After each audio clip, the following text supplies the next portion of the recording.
Cláudio Humberto com destaque político direto de Brasília. Na sequência, a gente já vai começar então a entrevista aqui com o Dr. Paulo Zanotto, que é o nosso entrevistado aqui do Jornal Gente desta terça-feira, dia 15 de junho de 2021. O Dr. Paulo está chegando aqui, pediu um copo d'água, está se ajeitando aqui para conversar conosco. Como vai o senhor? Tudo bem? Bom dia. Tudo bem, bom dia para vocês. Muito obrigado pela atenção, poder conversar aí com vocês e com todo mundo que está ouvindo, né? Que está nesse frio aí. Exatamente. O senhor estava testando o microfone aí, tá, esse local que o senhor está ótimo para os ouvintes entenderem exatamente o que o senhor vai falar. Eu queria começar perguntando, o senhor tem um currículo robusto, né? O senhor não é médico, o senhor é virologista, mas tem aí uma linha de estudos nessa área da saúde que é muito respeitada. Mas o senhor destoa de alguns posicionamentos em relação a colegas médicos, cientistas, em relação à vacina e em relação ao tratamento precoce da Covid. A intenção de trazê-lo aqui hoje é justamente ouvi-lo e explicar exatamente o que o senhor pensa desse momento da pandemia e como nós vamos conseguir ultrapassar essa pandemia, esse momento que estamos vivendo, né? O que o senhor entende que já há de comprovação a respeito de tratamento precoce e da eficácia das vacinas que estão à disposição da população? Bom dia mais uma vez. Muito obrigado. Com relação a vocês falaram aí de um currículo robusto. Não, eu sou um pesquisador com currículo médio, eu sou um indivíduo trabalho desde 1983 com vírus, né? Trabalhei na Holanda, nos Estados Unidos, na Inglaterra, depois volta nos Estados Unidos, depois no Brasil, assim por diante. E isso com relação ao currículo. Com relação ao que eu já trabalhei em termos de virologia, eu trabalhei bastante, primeiro na Embrapa, que é a instituição mais importante do Brasil, né? Tanto que o primeiro prêmio Nobel em Ciência do Brasil talvez vai sair da Embrapa, quem fundou a Embrapa e fez a Embrapa. Depois disso daí, fui trabalhar um pouco antes disso na Holanda, depois fui para a Embrapa, depois eu fui trabalhar, estudar na Flórida, fiquei lá uns 5 anos trabalhando com virologia. Depois disso eu fui trabalhar num grupo que estava nascendo, que era um dos mais importantes do mundo e acabou sendo em evolução viral, na Universidade de Oxford. Foi um prazer enorme trabalhar com os principais epidemiologistas, inclusive do século passado. Depois disso eu voltei aqui para o Brasil, trabalhei na Escola Paulista de Medicina, sem ser médico, eu era professor substituto lá no departamento de epidemiologia, lá da Escola Paulista de Medicina. Depois fiz concurso, entrei na USP e estou lá praticamente há uns 22, 23 anos. E sempre formando pessoas, eu tive mais ou menos 40 pessoas que eu eduquei e formei. E trabalhei bastante com pesquisa em várias áreas aqui no Brasil, de arbovirologia. A gente trabalhou desde rantavírus no interior do Brasil até dengue intensamente aqui pelo estado de São Paulo, no litoral, no interior. Depois veio aquela coisa terrível que foi a Zika, praticamente empilhada junto com chikungunya. Na época da Zika eu trabalhava muito com os africanos. Quando a Zika chegou aqui no Brasil já tinha quase mais de 10 anos de trabalho com o Zika, com os meus colegas lá no Senegal. Depois chegou agora recentemente essa bagunça toda da febre amarela. A gente fez um trabalho muito intenso aqui com febre amarela. E, inclusive, a imprensa na época tinha feito um desserviço enorme, porque fez um caso lá de uma senhora alemã que mora aqui na periferia de São Paulo, que teria morrido pela vacina da febre amarela. E a gente recebeu o material da autópsia e a gente sequenciou o vírus inteiro e percebeu que era o vírus do macaco. Então a gente chegou lá na BBC Brasil e pediu, pelo amor de Deus, avisem que vocês... Porque o pessoal fugiu dos postos de vacinação. E aí só a FAPESP tocou para frente isso, depois saiu uma coisinha na UOL, mas o estrago já tinha sido feito, né? E é isso. Depois, na época da Zika também, eu trabalhei bem na parte inicial do desenvolvimento. Isso foi muito importante, porque deu um período muito rápido, no desenvolvimento de 3 plataformas vacinais com o pessoal da Universidade de Harvard. Isso foi a capa da revista Science na época, e aquilo lá foi um período que a gente organizou em São Paulo, uma resposta para a Zika, que foi extremamente interessante. A gente conseguiu manter São Paulo no 2º lugar no mundo em publicações, né? New England Journal of Medicine, Nature, tal, na parte de Zika. A gente conseguiu provar no Brasil a relação entre o vírus e a microcefalia. Foi uma época bem interessante. Depois começou... em 2003 eu trabalhei também com SARS-CoV-1, fui na Alemanha trabalhar. junto com o pessoal, a gente trabalhou com aquele paciente de Hamburgo que voltou, foi no laboratório de biocontenção lá. A gente desenvolveu um sistema de detecção do SARS-CoV-1 que era 100 mil vezes mais eficiente do que o que estava sendo utilizado na época. Essa é a minha interação com o SARS. Quando começou essa bagunça toda, eu fiquei um pouco aflito com a situação. As plataformas vacinais começaram a ser desenvolvidas, praticamente todas em janeiro, fevereiro. Foi uma quantidade enorme de dinheiro que foi investido nos Estados Unidos, praticamente. O governo americano colocou, não sei quantos bilhões, parece dezenas de bilhões. E em menos de 4, 5 meses já estavam com plataformas vacinais sendo oferecidas para vários governos. Na época eu fiquei um pouco apavorado, porque eu participei de umas negociações com grupos que estavam tentando vender plataformas vacinais aqui no Brasil como consultor. E a coisa mais interessante foi que eu percebi que eles não estavam muito preocupados em nos mostrar os dados de desenvolvimento dessas vacinas. Eles queriam negociar, eles perguntavam quais contatos que a gente tem com agências regulatórias. E eu fiquei muito aflito com essa reunião, tanto que a reunião acabou no momento que eu falei, não, antes de vocês discutirem agências regulatórias, vamos olhar os seus dados, vamos ver o que vocês já fizeram, como é que foi a fase exploratória.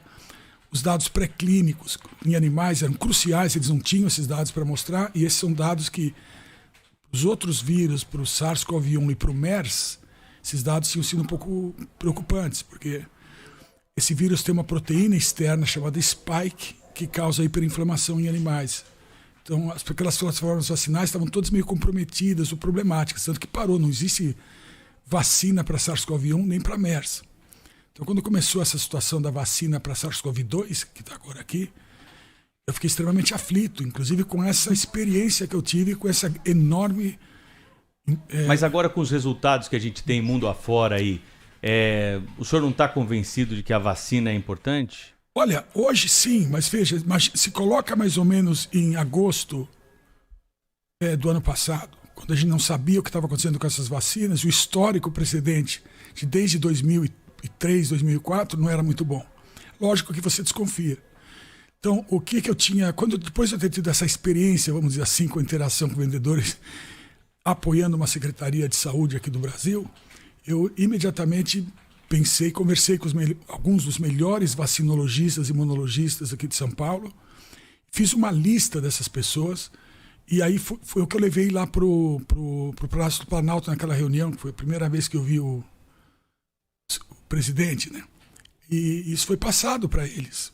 Aquela reunião, doutor Paulo, que, enfim, tem estado muito presente na imprensa, não é? Sim. De médicos com o presidente Jair Bolsonaro, Médicos pela Vida, com vários médicos se pronunciando lá publicamente pela defesa do tratamento precoce com hidroxicloroquina. Não só hidroxicloroquina, todo mundo está batendo na hidroxicloroquina como se fosse assim, pessoas que são a favor da hidroxicloroquina. Isso é uma maneira de esconder a realidade.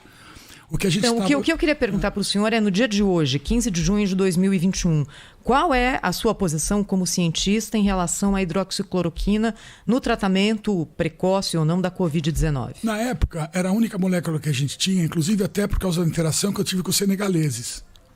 No Senegal, eles puseram a hidroxicloroquina, eles já tinham a parte toda de tratamento de malária, e eles estavam com, no começo do ano, 7 ou 8 mortos no país inteiro, aplicando hidroxicloroquina. Então, conversei com os meus colegas do Senegal, que eu trabalho com eles há 25 anos, e eles me contaram o que estavam fazendo.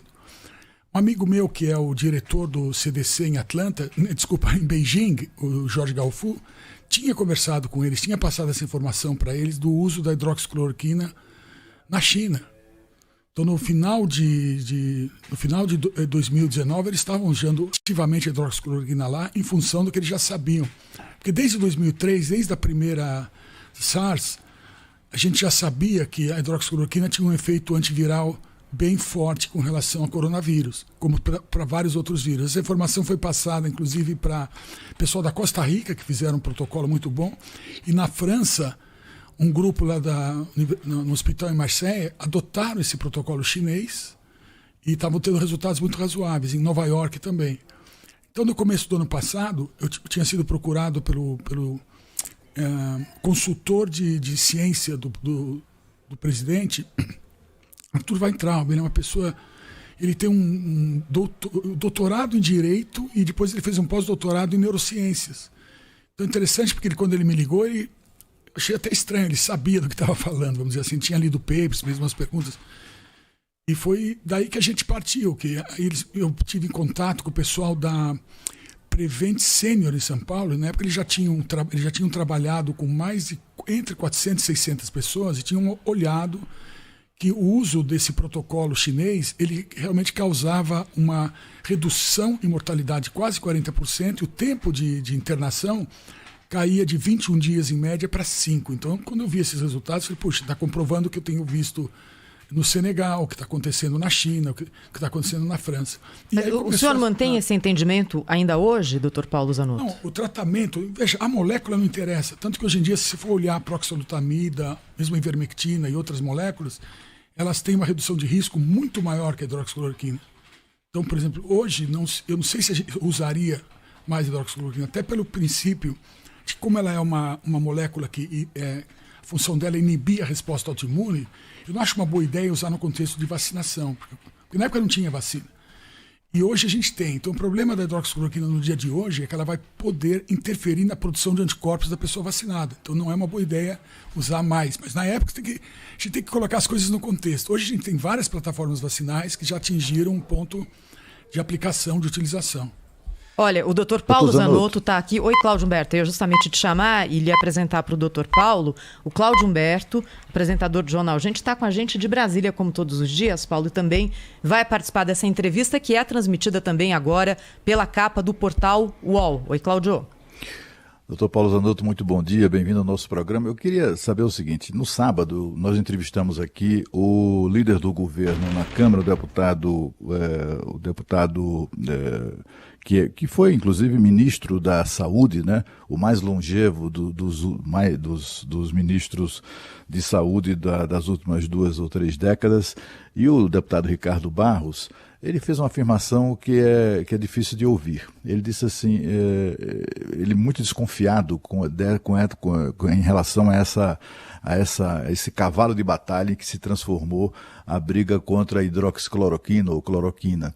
E ele vê aí muito interesse da indústria farmacêutica, ele falando inclusive do Remdesivir, que é aquele medicamento norte-americano, que foi aprovado assim a toque de caixa, repique de sino na Anvisa, só que o Remdesivir custa R$3.000 e a cloroquina custa R$3, né? Então ele vê muito interesse da indústria farmacêutica aí nessa demonização da hidroxicloroquina, e disse o seguinte, é isso que eu queria tocar com o senhor. Ele disse o seguinte, muita gente fala como se a hidroxicloroquina ou a cloroquina fizesse mal. Mas não, só faz bem às pessoas, até melhora a sua proteção com relação a vírus, etc., pelo seu caráter antiviral, né? Eu queria saber a sua opinião sobre isso, doutor Paulo Zanotto, porque o senhor falou do contato que teve com pessoas com interesses outros, que não eram exatamente os da ciência, né, em relação a adoção de medicamentos, de tratamento, de vacinas, etc. O senhor vê isso, vê interesse comercial por trás dessa demonização de um medicamento que, afinal, não faz mal a ninguém? Olha, tem uma coisa muito curiosa, porque no mundo inteiro teve essa reação. Vocês lembram na época da Zika e do chikungunya aqui?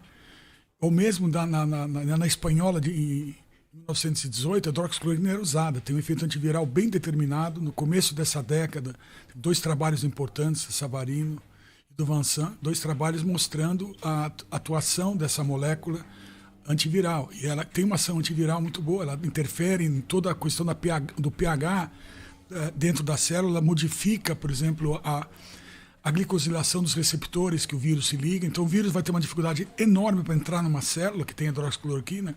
Ela também afeta o que a gente chama de biogênese ribossomal, então a célula vai reduzir a produção de proteínas em geral, isso que faz com que a célula, o paciente autoimune produza poucos anticorpos contra ele mesmo. Depois, na hora do vírus sair da célula, ele vai ter muita dificuldade, porque a gente precisa na rota secretória da célula que o vírus usa, você precisa também de uma redução de pH que a hidroxicloroquina afeta.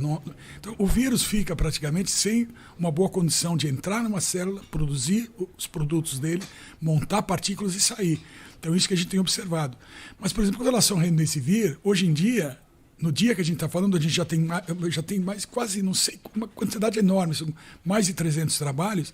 A redução de risco causada pelo Remdesivir ainda é menor do que a cloroquina. E a cloroquina está lá talvez em 8º, 10º lugar. Hoje em dia a gente tem moléculas muito mais eficientes para redução de risco e que pode ser usado no tratamento precoce. E tratamento precoce tem que se lembrar que é a norma da medicina. Ninguém vai tratar um câncer quando a pessoa já está com metástase. Por favor, Humberto, me fala uma única doença que você trata sem ser imediatamente. Ainda mais uma doença aguda como essa, que logo após a fase de replicação viral, que pode ser controlada por todas essas moléculas, você vai fazer uma hiperinflamação sistêmica terrível, e aí você vai morrer de vasculite, de lesão muscular, lesão de tecido nervoso. Não tem absolutamente nada a ver mais com o vírus no começo. Não, pois não, pode concluir. E tem uma coisa crucial que vocês têm que entender. Vocês estão acompanhando o que está acontecendo no Senado americano? Vocês estão acompanhando o senador Ron Johnson? Não, né? Então, interessante, tem lá a Marsha Blackburn. Dá uma olhada nesses senadores. Agora, na semana passada, começou o Batgate, né? Nos Estados Unidos. E aqui a imprensa não fala nisso. Mas é uma coisa muito séria que talvez vai levar à reorganização de todo o sistema de saúde. Então, veja... Mas lá eles vacinaram em massa, né, doutor Paulo? Aliás, o mundo que já conseguiu vacinar em massa hoje já vive um outro momento, né? Então, já dispensa do uso de máscara, né? Se a gente pegar exemplo do Reino Unido, Estados Unidos, Israel, nós temos aí uma outra vida já para essas pessoas, justamente por causa da vacina, não por conta do tratamento precoce, que foi abandonado pelo mundo todo e foi defendido pelo governo brasileiro. A OMS, o Centro de Controle de Doenças, todas as grandes entidades balizadoras que são consideradas bíblias aí, e o senhor citou alguma delas aí nas suas respostas quando falou do seu currículo, ninguém seguiu essa linha, todo mundo foi para a linha da vacina, desculpa, esse questionamento. Não, deixa eu te interromper, porque você está totalmente equivocado.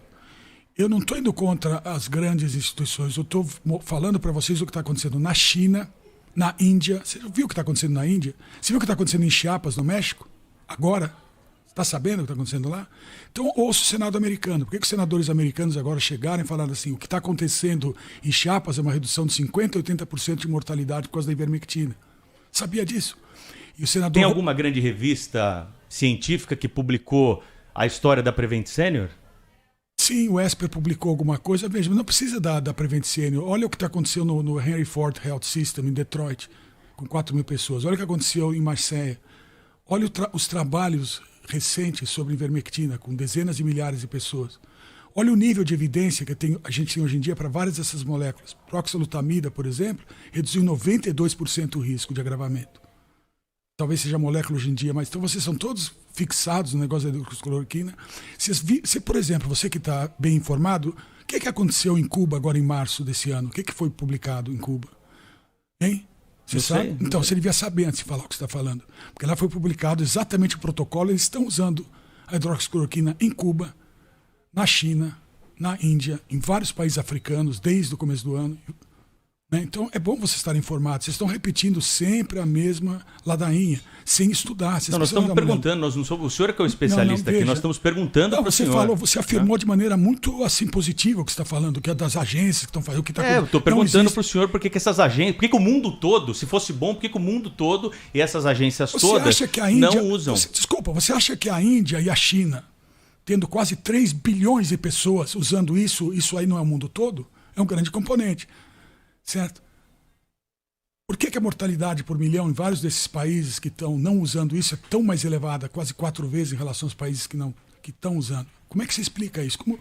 Veja, é muito interessante a gente ter a situação atual, onde alguns países usam e outros não, porque se você compara os dados de mortalidade por milhão nesses países, aí não tem jeito. Então eu recomendo você olhar isso e começar a publicar os gráficos de Chiapas, da Eslováquia, Uttar Pradesh na Índia, Chiapas no México, tá? Eu gostaria que vocês colocassem isso para o povo ver. Vocês não estão fazendo isso. Doutor Paulo, inclusive por isso que a gente trouxe o senhor aqui como entrevistado no nosso estúdio, porque a Rádio Bandeirantes dá espaço a todas as tendências, a todas as pessoas que são estudiosas, independente do que defendam. E é por isso que o senhor está aqui conosco. Então, deixa eu lhe perguntar uma coisa. Por favor. O senhor, como virologista, teria feito o que de diferente no manejo da Covid-19 no Brasil? A gente hoje, em junho, está perto de chegar a 500 mil mortos. Sim. É um número muito importante. Aonde a gente errou e o que o senhor teria feito de diferente para que a gente não chegasse a essa situação a qual chegamos? Faria alguma coisa muito parecida com o que os senadores americanos estão falando no Capitólio essa semana passada. eles viram redução de mortalidade de 50% a 80% por o que vocês estão demonizando como tratamento precoce. Eles fizeram a conta de quantas pessoas teriam morrido nos Estados Unidos se esse tratamento não tivesse sido demonizado. Tá? E isso seria, na época... E o que seria o tratamento precoce, doutor Paulo? Tratamento precoce é o que se faz com qualquer doença, é tratar a pessoa no começo da manifestação dos sintomas. No caso, por exemplo, da Covid-19, você tem que tratar a pessoa a partir do segundo dia de manifestação dos sintomas, para que você tenha a capacidade de reduzir significantemente a replicação viral e não deixar a coisa evoluir para um estado hiperinflamatório. E aí o medicamento usado varia de pessoa para pessoa? Não, acho que varia de eficiência. Veja, como a coisa... Lógico que de pessoa para pessoa. E os médicos que estão fazendo isso, à medida que eles vão pegando, na hora que eles trataram 2, 3 mil pessoas, eles começam a entender bem. Mas o que importa... Isso não está sendo feito no Brasil, doutor Paulo? Porque eu me lembro que no começo da pandemia de Covid, a recomendação, inclusive, das autoridades é: se você testou positivo, fique em casa. Sim. E logo na sequência, houve uma orientação contrária. Se você tiver sintomas, já procure o sistema de saúde. Já no começo do ano passado. Isso não é o tratamento precoce? A pessoa que tem sintomas procurar o sistema de saúde e receber dos médicos o tratamento, a orientação que cada um considera adequado? Sim, deixa eu te explicar uma coisa. No começo, a recomendação é que a pessoa, quando tivesse sintoma, ia no posto, davam dipirona e Tamiflu. 2 moléculas, uma vai mexer com a questão de... É um antitérmico e outra uma molécula que não funciona, não existe um mecanismo de ação em cima do SARS-CoV-2. Então essa pessoa voltava para casa, agravava, infectava todo mundo em casa. Quando voltava para o hospital, já pelo 7º, 8º dia, se ele fosse grupo de risco, ele certamente ia progredir para a fase 3, hiperinflamatória, e ser internado. Se a pessoa tem alguma comorbidade e idade, ele tem 2/3 de chance de morrer. É essa a recomendação.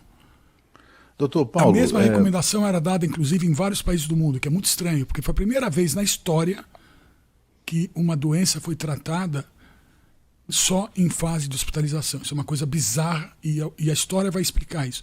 Todo mundo que for rever essa situação daqui a algum tempo, como o Senado americano está fazendo hoje, vai perceber que alguma coisa muito estranha aconteceu. Doutor Zanotto, eu queria saber o seguinte, repetindo, insistindo um pouco na minha pergunta anterior.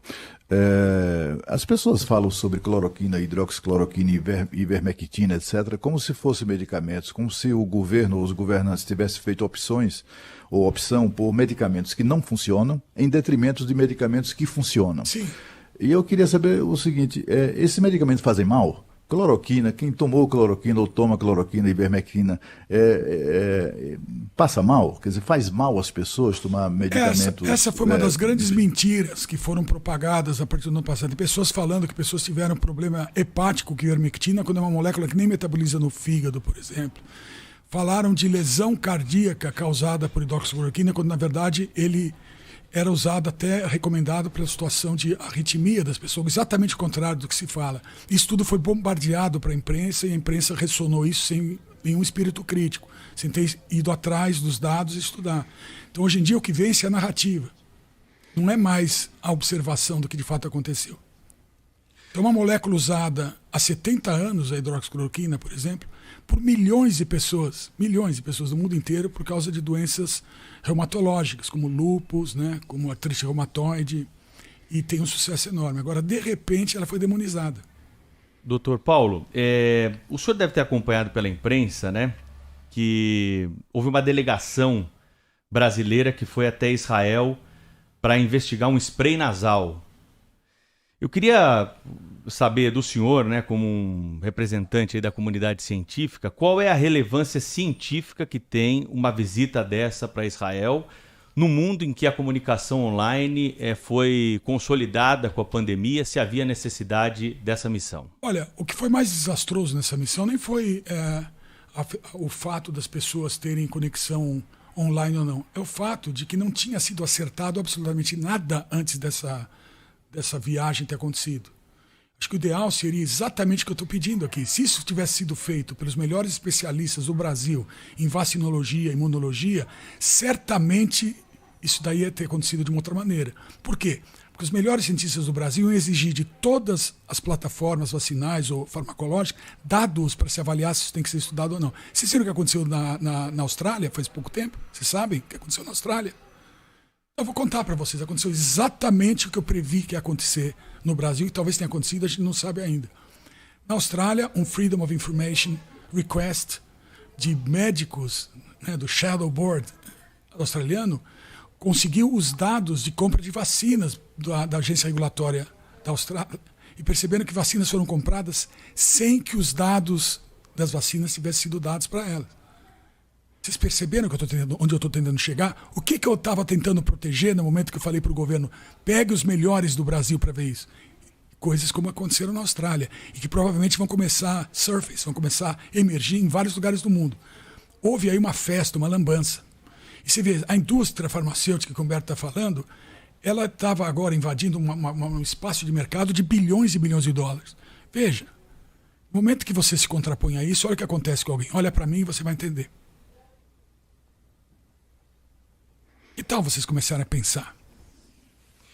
Dr. Paulo Zanotto está conversando conosco hoje aqui ao vivo no estúdio do Jornal da Bandeirantes. Gente, falando, né, sobre tratamento precoce, vacina e medidas que foram tomadas aí aqui no Brasil para o combate à pandemia do coronavírus. Tem um áudio do senhor, né, numa conversa aí que foi divulgado recentemente. A gente separou um trechinho aqui para colocar para os nossos ouvintes, para o senhor ter a oportunidade de explicar exatamente o contexto e também o que o senhor quis dizer com essas palavras aqui, ó. Vamos supor que a vacina do Shindori aí tenha tido algum bom resultado em fase 1.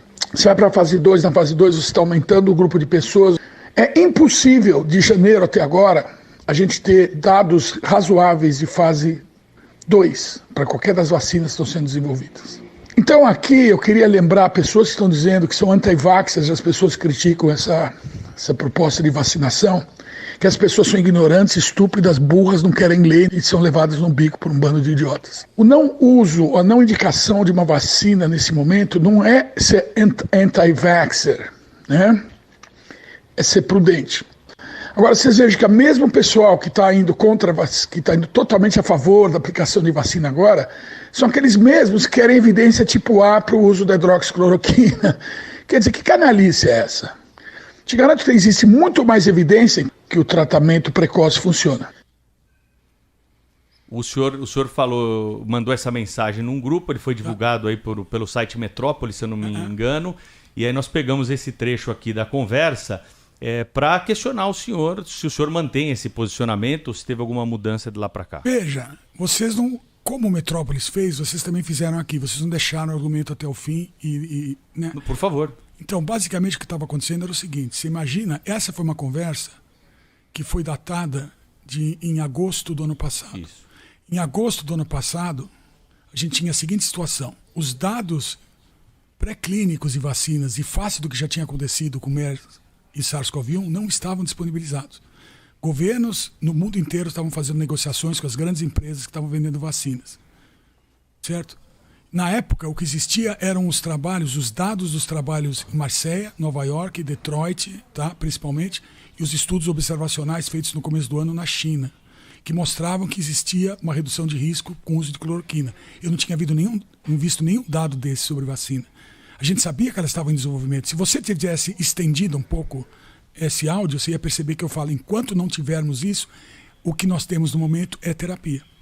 Certo? Que é hoje o que o Senado americano está falando. Então, o senhor, hoje, com o resultado que o senhor vê das pesquisas, o senhor acredita que elas são eficazes e seguras? É isso? Não, se as vacinas são eficazes e seguras, isso vai depender muito da plataforma vacinal. Então, por exemplo, se você quer falar em eficácia e segurança de vacina, eu seguiria a linha do Jorge Galfu em Beijing. Desde 2017 ele está trabalhando com vacina para SARS, né, baseado só no Receptor Binding Domain, o RBD, o Loop2 na ponta da spike. Por quê? Os elementos debaixo da proteína, no motivo S1 e S2, eles têm pedaços que causam reação cruzada com epítopos em células humanas. Então a reação adversa é causada pela hiperinflamação causada pela spike.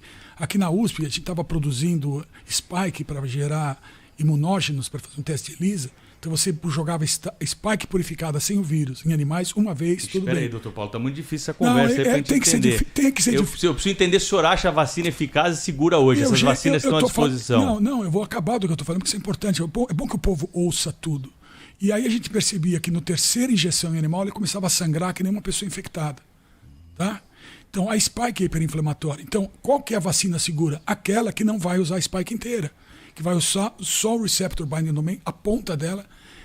E dessas que estão à disposição no Brasil, alguma delas utiliza? Sim, a Pfizer está usando o trímero de RBD, por exemplo. A solução que o chinês... A CanSino do Canadá está fazendo também uma vacina igual a essa. E a CanSino e a que o Jorge Calil está desenvolvendo no Brasil são as mais avançadas vacinas hoje em dia, porque elas vão ter, por exemplo, o delivery mucosal, você põe na boca, uma gotinha. E o que acontece? Você vai produzir um anticorpo que essas outras vacinas não induzem, que é o IgA, que ele é produzido na mucosa das pessoas e ele consegue impedir a infecção do tecido respiratório, que é onde começa a infecção. Então, por exemplo, essa vacina que o Jorge Calil está desenvolvendo e a vacina que a CanSino está desenvolvendo, as inalatórias, vão ser a grande solução vacinal. Agora, doutor Paulo, nesse momento em que há uma impossibilidade por déficit de produção de que essa vacina que o senhor indica seja aplicada em larga escala no mundo inteiro e também no Brasil, a Pfizer hoje aqui representa uma fatia muito pequena da vacinação. Qual é a posição do senhor em relação às outras vacinas que também são aplicadas? O senhor se vacinou? Não, eu estava desde o começo do ano, eu estava trabalhando a ideia de ir para o Canadá, junto com um grupo canadense, que a gente está trabalhando junto em vários projetos. Um deles é estabelecer sistema de filtração de água para comunidades ribeirinhas no First Nation canadense, aqui na parte norte do Brasil. A gente teve vários encontros com o pessoal do Ministério de Saúde, já desde o começo do ano, com o Ministério de Ciência e Tecnologia, para que o sistema de Agile Learning, que está desenvolvido no Canadá, fosse transferido aqui para o Senai e para o Ministério de Ciência e Tecnologia. Então, eu, como estava com essa coisa em andamento para ir para o Canadá, eu, na verdade, não quis me vacinar, porque eu não sabia quais as vacinas que eu iria tomar no Brasil iriam, de fato, ser consideradas válidas, entre aspas, pelo sistema canadense. E agora eu já sei que, por exemplo, a vacina que é usada aqui, baseada na Sinovac, né, na empresa chinesa, ela não é homologada no Canadá. Então eu iria tomar, por exemplo, 2 doses de um imunógeno. É a Coronavac, né? Sim, Coronavac. Então eu estava esperando chegar vacinas um pouco mais inteligentes, essas baseadas, por exemplo, só na ponta da Spike no RBD. Que segundo o senhor, aqui no Brasil, da Coronavac, Oxford, Pfizer e a da Janssen, que deve chegar aí na semana que vem, a única é a da Pfizer que tem essa característica. Mas isso é uma escolha minha. Imagina, eu não posso chegar e tentar colocar isso para a população de uma maneira geral, porque isso é irresponsável. Então vão dizer que eu estou receitando coisas. Eu estou falando tecnicamente, eu acho que é uma vacina muito interessante, mas ela ainda não é tão boa como se ela tivesse sido colocada na minha boca, uma gota, porque aí eu vou produzir o tal do IgA, ele é importantíssimo. As vacinas que existem hoje em dia, todas elas não visam parar a transmissão, elas visam o não agravamento. O desfecho que elas protegem é a pessoa ser infectada e não agravar. Na verdade, o boost vacinal dessas vacinas todas que estão olhando agora, ou seja, o reforço, vai ser a infecção natural pelo vírus. Por incrível que pareça, porque a pessoa produz o IgA. E o IgA é crucial, é o que, por exemplo, que segura a poliomielite. Como é que você vacinou, por exemplo? Você não, que você é muito jovem. Mas meus filhos foram vacinados como... Mas, por exemplo, eu tive Covid. Tá. É melhor do que ter tomado a vacina? A produção dos anticorpos gerados no meu corpo é melhor do que tomar uma vacina? Não, se você tivesse tomado a vacina, você ia ter a garantia de não morrer.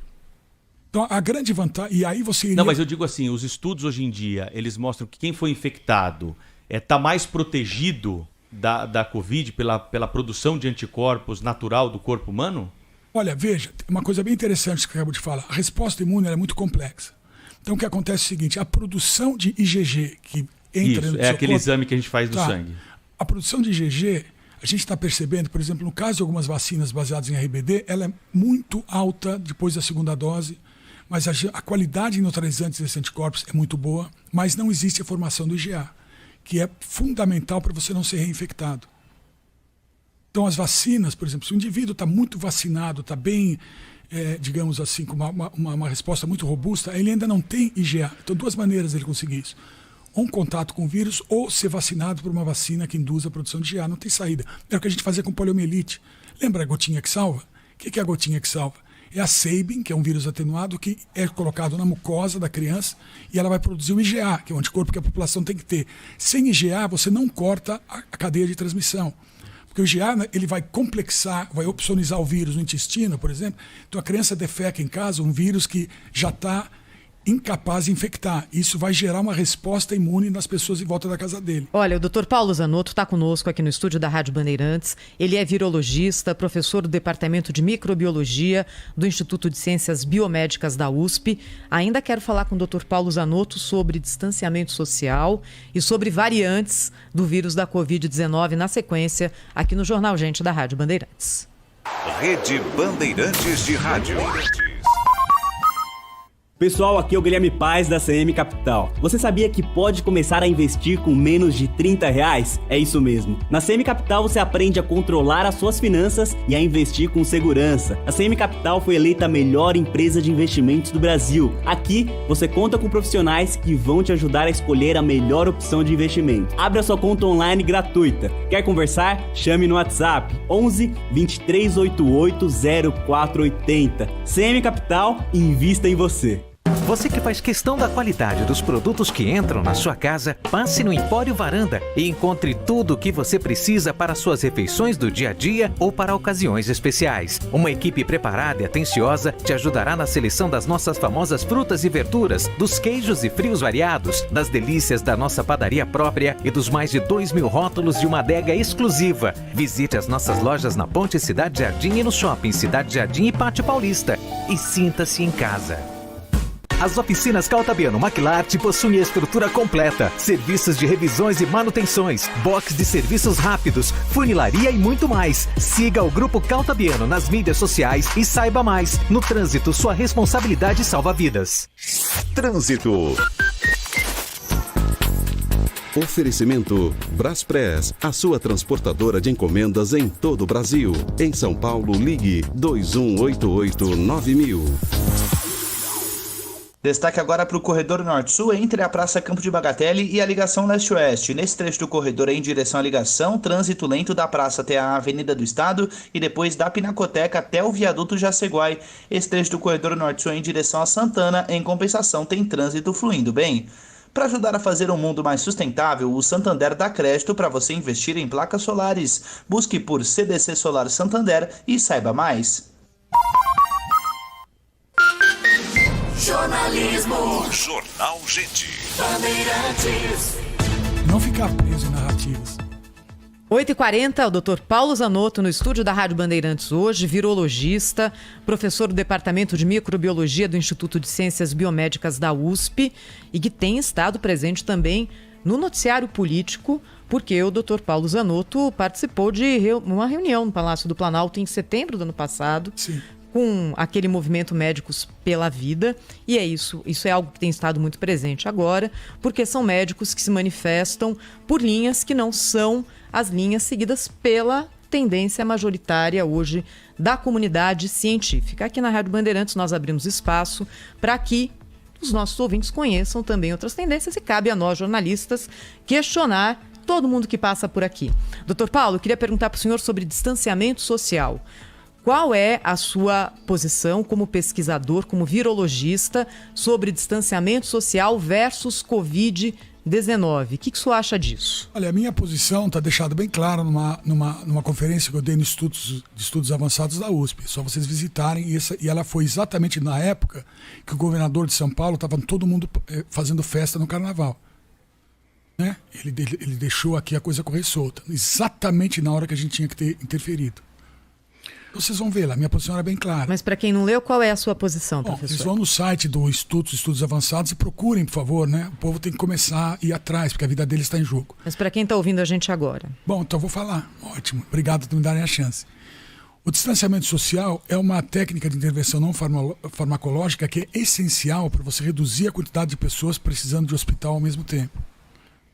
Então, o sistema nosso de resposta à pandemia na época era praticamente o que estava sendo feito pelo pessoal, pelo Wanderson Oliveira, o pessoal da época do Mandetta, que estavam operacionalizando testagem e pensando na estrutura hospitalar. Mas só que a gente não tinha uma quantidade de UTIs significativamente importante no Brasil, de uma maneira geral. Então, é lógico que a gente precisava imediatamente reduzir a taxa de o R0 do vírus, vamos dizer assim. Então, com isso, a gente conseguiria fazer com que aquela quantidade de pessoas que estavam sendo infectadas sem nenhum tipo de mecanismo de mitigação não fossem saturar o sistema hospitalar correndo. Então você tinha que realmente afastar todas as pessoas para minimizar a probabilidade de contágio. Isso, de fato, se você ver matérias que eu escrevi na Folha na época, eu estava implorando para que se fechassem as atividades de interação social. Tá? Com o passar do tempo, a gente começou a perceber que existiam opções terapêuticas e a gente sabia que a gente ia ter vacina. Mas isso, digamos assim, na ordem de uma coisa a gente saber em março e a outra vacina a gente tem mais ou menos certeza a partir de outubro do ano passado, em função dos dados que começaram a sair de plataformas vacinais sendo testadas. Então, nesse interregnum entre o começo do ano e o final do ano passado, a gente tinha a opção clara de ter essa questão do distanciamento social como uma das ferramentas mais importantes de mitigação. Mas a gente tinha também naquela época já muita evidência da utilização de fármacos.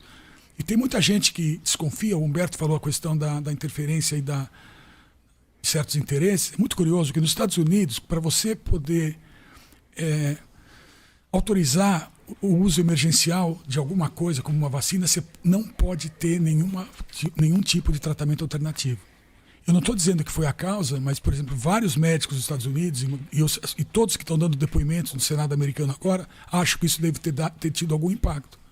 Não digo na substituição da vacina, que é bobagem, porque uma coisa é uma coisa, outra coisa é outra coisa, os dois são úteis em sinergia. Mas a demonização que foi visto de tratamento precoce no mundo inteiro é uma coisa muito que vai ter que ser explicada pela história, né? Vai ter que ser explicada pela história, e o pior é que não é só a demonização do fármaco. Você estava falando do grupo que foi para Brasília, a maior parte daqueles médicos estavam perseguindo, perdendo emprego, sendo processados. Eu participei de uma quantidade enorme de audiências públicas, movidas pelo Ministério Público Federal, no sentido de fazer com que municípios, estados e tal começassem a dar a opção para o médico de tratar da maneira que eles quisessem. Uma das propostas feitas naquela reunião, lá no Planalto, e que inclusive existe até uma publicação no site do Ministério, era o dia D da Covid, que ia ser no dia 3 de outubro, onde o governo iria liberar nas farmácias populares todas as moléculas usadas para tratamento imediato. No dia 2 de outubro, o governo mesmo, o Ministério da Saúde falou, não vamos fazer isso, somos contra isso. Né? Logo depois disso, eu me lembro que eu fiquei bem bravo com isso, foi quando eu me afastei totalmente do governo. Eu percebi que todas as minhas recomendações não tinham sido ouvidas. Eles não fizeram um sistema de avaliação de altíssima qualidade para defender o povo brasileiro no sentido da gente saber quais eram as melhores plataformas vacinais. Governos estaduais estavam negociando plataformas, não utilizando os melhores cientistas brasileiros. E nessa reunião que eu tive com esse fornecedor de vacina, ficou claro que eles não estavam interessados. Sabe quando a reunião acabou? No momento que eu virei para eles e falei, cadê os dados de vocês? Aí a reunião acabou. E logo depois, algumas das pessoas envolvidas foram presas. Doutor Zanotto, vendo tudo que aconteceu até agora, o avanço da vacinação também tem que ser considerado, já foram aplicadas mais de 80 milhões de doses de vacinas no Brasil até agora, 80 milhões e meio e 500 mil mais ou menos de doses de vacina. Observando como cientista o avanço de tudo isso, o que é que o senhor espera do futuro? Assim, como é que o senhor pode o que é que o senhor pode nos dizer sobre o que nos espera, né? É o fim da pandemia, nós podemos considerar isso página virada, uma triste página virada daqui a quanto tempo, ou não, ou teremos que conviver com isso, ou novas variantes vão surgindo, vão se multiplicando e vão desafiando o tempo todo a própria raça humana. Enfim, como o senhor vê o nosso futuro imediato diante dessa pandemia? Olha, é legal o que você estava falando agora, Humberto, porque casa muito bem com uma pergunta que a Thaís tinha feito aqui antes e que eu não tive tempo de responder, que é exatamente essa visão. Isso aí entra na minha área de trabalho diretamente, questão da variação viral. Um aspecto muito importante é que tipo de imunidade que as pessoas desenvolvem, né? E qual o impacto disso na variação viral. Por exemplo, se a pessoa produz anticorpos que não conseguem parar o vírus, esses anticorpos, na verdade, vão estar induzindo variação. Os vírus escapam da resposta imune.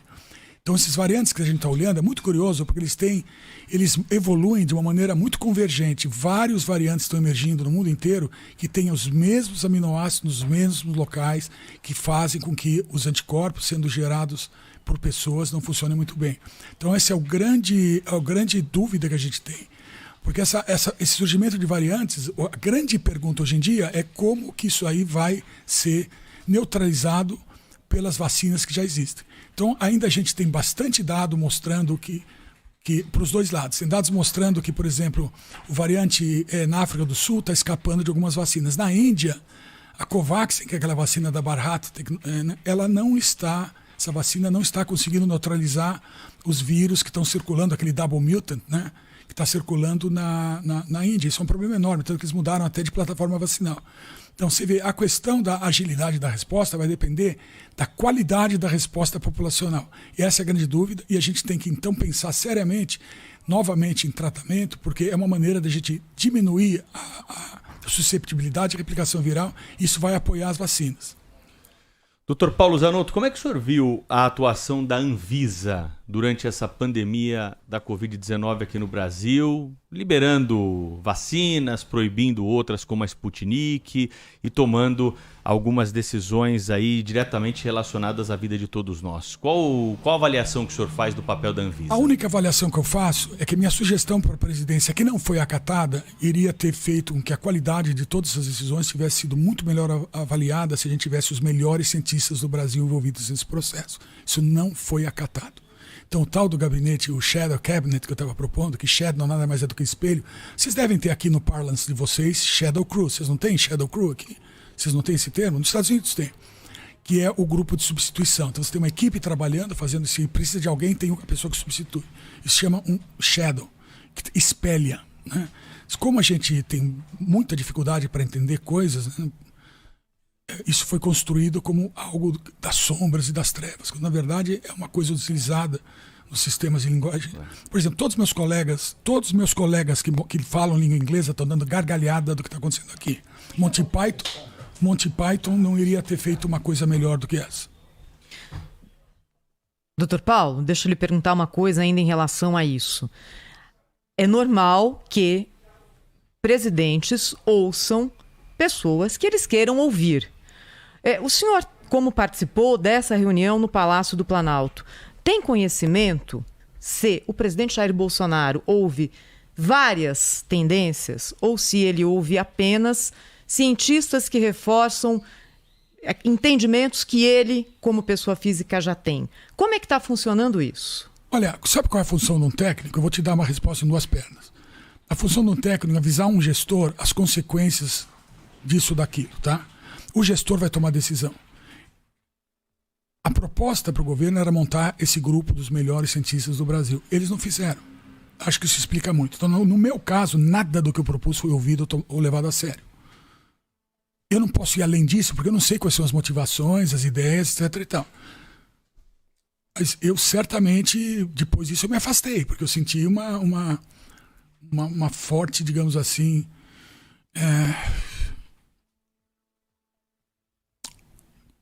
sei. É como você falar, digamos assim, com alguém que não escuta. Mas como que isso é avaliado? Isso é o direito. O gestor pode ouvir você ou não. Você tem a obrigação, e o documento que eu enviei para o gabinete lá, o pessoal que vai entrar, já está público. Vocês deem uma olhada no documento. Por favor, vejam o documento. Quando vocês lerem o documento, vocês vão ver que na época a gente falava, olha, a gente pode ter problema com vacina. Então, é importantíssimo que seja montado o melhor grupo possível de pessoas para acompanhar o processo de avaliação e testagem. O senhor não sugeriu que esse grupo não tivesse publicidade? Sim, isso é crucial. Por exemplo, em ciência, quando você, por exemplo, vai publicar um trabalho ou pedir dinheiro, quem vai revisar sua proposta é peer reviewing anônimo, porque senão eu vou comprar o cara para que meu paper seja publicado, vou comprar o cara para que meu projeto seja aprovado. Vocês imaginam agora, as pessoas que estão interagindo com os fornecedores de vacina, eles sabem quem são. Agora imagine esse indivíduo ser obrigado a passar todos os dados para alguém que ninguém sabe quem é, nem eles, nem a empresa. E essas pessoas são os melhores do Brasil. Eles faziam avaliar e não iam deixar acontecer o que aconteceu na Austrália, onde a agência regulatória australiana, por exemplo, comprou vacina sem... Sabe como eles souberam isso? Eles fizeram Freedom of Information Request, ou seja, pediram judicialmente que a agência regulatória australiana liberasse os dados do processo de aquisição de vacinas. Para surpresa não havia nenhum dado, a negociação toda foi feita sight and scene, que a gente chama. Ou seja, os caras compraram água sem saber o que estavam comprando, com o dinheiro do povo para ser usado no povo. Então é isso que eu estava tentando evitar.